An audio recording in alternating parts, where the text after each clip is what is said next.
upon, the big conservative media personalities. They have millions upon millions of people who have been following them regularly for decades in some instances. Yes, thank you. And they have proven to be utterly useless. I mean, 2020, and this should have happened long before 2020, but for me, 2020 is a watershed moment. I mean, it really revealed the utter toothlessness of both the GOP and their apologist in the big conservative media. These, and you saw how they were tripping over one another to condemn what happened at the Capitol building on January 6th. I mean, they didn't spare a moment, to come out and condemn that. They have just proven themselves to be utterly useless. And if you notice something about the big conservative movement, notice their standing or their standard operating procedure. Okay, this is what it boils down to, and this is what it's always boiled down to. And they've become rich and famous just by adopting this strategy. They whine and bitch and moan about the double standards and outrages of the left without ever supplying any solution whatsoever other than vote Republican. Or Jack, write 3 more books.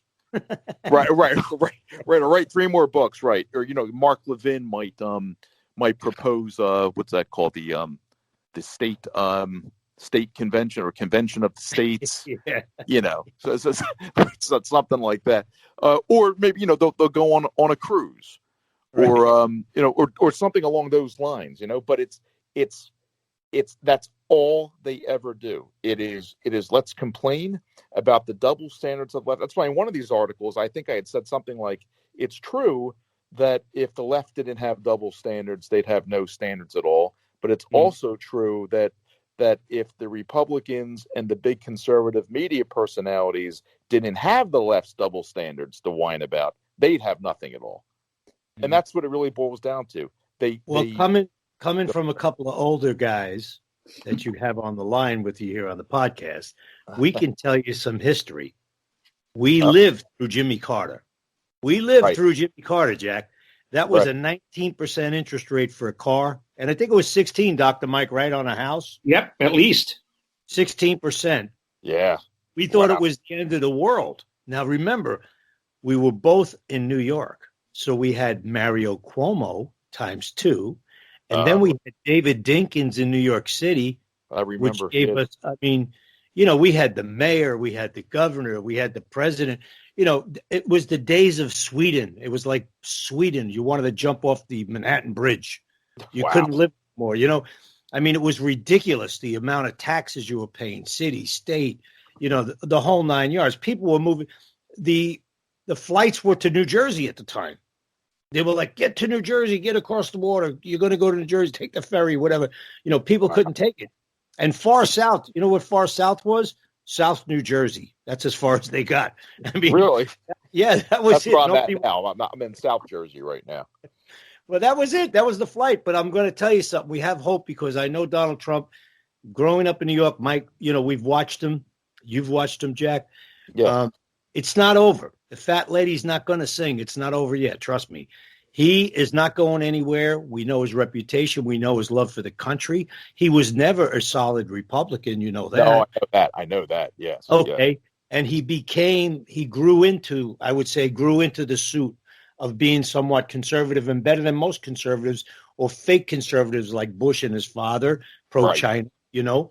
They were pro-China and they were pro-defense contractors. We live in this beltway where you see where the wealth is built on defense contractors and all of these people that are on K Street. And this is the joke. You're talking about media. If you talk about K Street and lobby shops, every lobby shop's got 2 Democrats or 3 Republicans. They work both sides of the aisle. They become best friends when they're out of Congress after 30 years, collecting a pension for this, that, and the other thing. And then on top of that, lobbying. So we know the feeling. We understand. You're younger than us. I could tell you there's light at the edge of the tunnel, and the sun comes out every other day. Don't worry about it. But who it's going to be, we don't know. We know for a fact now Mitch McConnell is done. He lost the Senate. He'll be in the minority, and there'll probably be somebody maybe to step in his shoes next time around. But they know they're done. What they're doing by kicking sand in Donald Trump's face is the worst thing they could do. They think they're protected in Washington by Trump never being around anymore. Nah, it's not going to happen. Go ahead, Dr. Mike.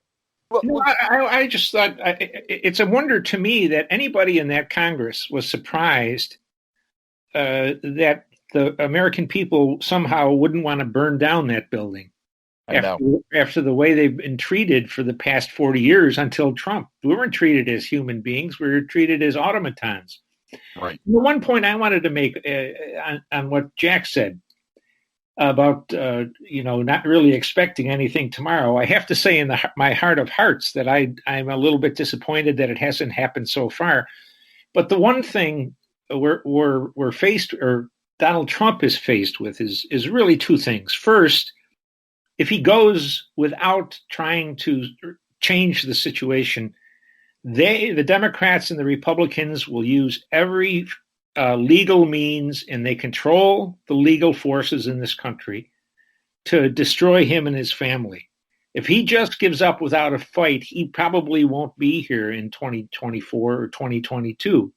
And if they can't ruin him legally and financially, they'll kill him. So I think I would be surprised, having watched him since 2015, if he really gives up tonight and says, "Okay, that's enough." And it's probably more hope than common sense, but the manner in which he treats and loves his family is such that I think, and the country, that I think perhaps until Biden is sworn in, the game is still afoot. Yeah, no, I hear what you're saying now, but as far as, like you said, at some point, there could be an assassination of Trump. Now, do you think that his enemies would really want to go that far? And the reason I ask that is because you would have thought that by now, I mean, given all of the just like really hyperbolic hatred and vitriol that's been directed toward this guy over the years, you would think that, given the powers, too, that are in D.C., that could have happened. I always thought that it didn't happen, not just because, he has protection, but because his enemies know that if that happened, that really could be the final straw that sets off tens of millions of people. I mean, for Trump to be assassinated, for Trump to be martyred, and that could be a colossal game changer there. And I think they suspect that.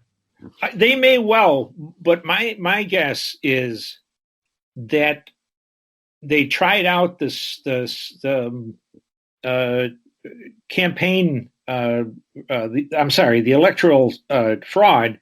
Yeah. In 2016, it didn't work, and right. So they were ready for 2020. And so why kill him if you can kill him electorally and make it look like he is, the people have turned his back on him. But they cannot let him, I think, campaign. I don't think there's a big chance of a Republican victory in the House in 2022 or in the Senate. I think that's a dream without him. But if he's in good health at 78 in 2024, they'll never survive that. I think instead of 75 to 80 million people, you'd see 90 million people come out and vote for him after what they've done to him. Yes, but also after what the Democrats make a travesty out of this country over the next 2 or 3 or 4 years. So that's the reason I put money on them trying to kill him. If they can't kill him financially and legally, they'll kill him physically. I got you. I hear you. Yeah, I don't know. I don't know either, sir. I don't mean to sound to be pontificating, but that's no. I don't take it that way. I don't take it the way at all. I mean, I'm listening very carefully to what you're saying.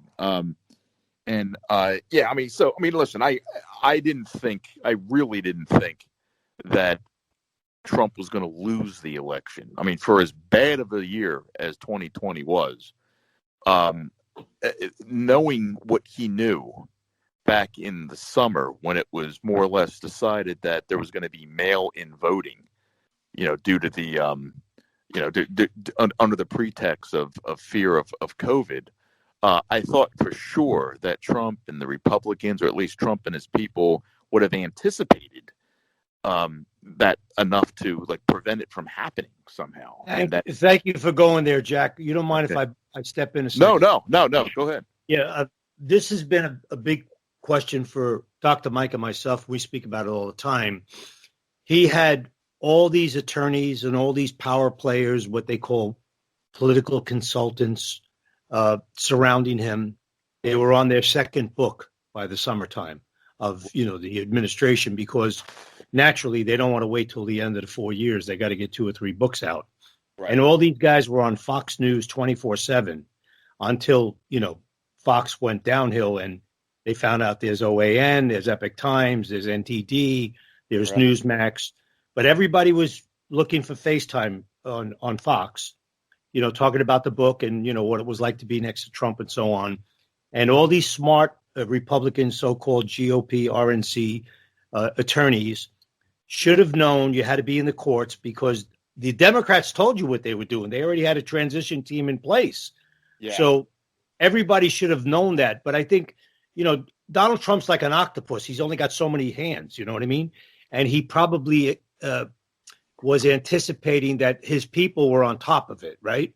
Because he was fighting inside the White House with spies and enemies within, So you had the Lewandowskis, you had the Bossies, you had the Millers, and all these kind of guys who, special consultants that basically just thought they were going to run a 2016 campaign or 15 campaign. It didn't work.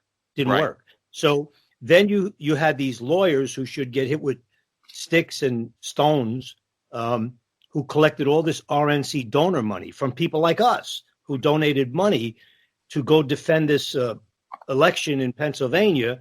And when they got to the door, they were in Philly. When they got to the door, they looked at them. They said, "Where are you from? Washington?" Boom. They slammed the door in their faces. "Get out of here." They chased the attorneys from going into the court. And then they go home and they say, "Well, listen, they chased us." Well, you're going to return the money? No, they're not returning any money, right? So they went, let me just put it to in a different way. They went to the Sopranos neighborhood, and they wanted to act like they were in Washington, D.C. You understand? Right. When they got to Philadelphia, they were supposed to order a cheesesteak, and they were looking for filet mignon. You know what I mean?